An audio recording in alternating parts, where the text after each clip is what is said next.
with the judge's orders, but I mean, I can't call myself chairwoman because I'm not going to get into legal trouble, but we will not let this go. Our delegates will not let it go because the delegates have been aggrieved.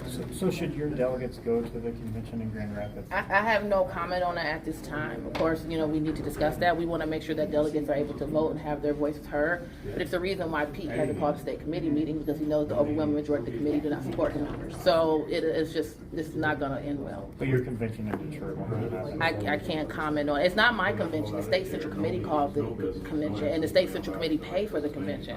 So that's an egregious issue right there, is that we have, the parties pay for something. So to say that those tens of thousands of dollars should then go down the toilet because he wants to go to Grand Rapids. I mean, let's say this, the establishment side of the party doesn't like Detroit. When I ran for Secretary of State, they actually discourage activity in Wayne County.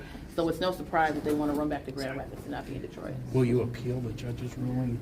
Right now, our general counsel will discuss that, so I can't comment on what our next steps will be. So is Pete Hoekstra chair of the Michigan Republican Party right now? No, I'm not obligated to call him that. I'm just not obligated. I'm just under the judge's ruling. I just can't call myself chair, but I'm not obligated to call Pete Hoekstra chair.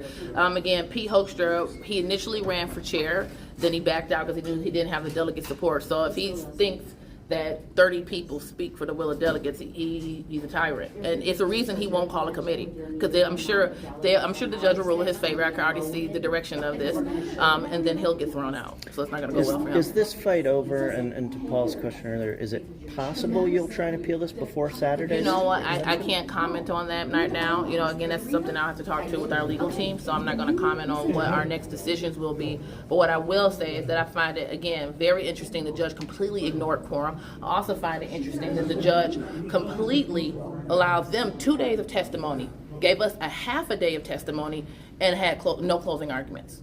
Does that sound just? But then look who funded this campaign. So that's all I got to say. It's true.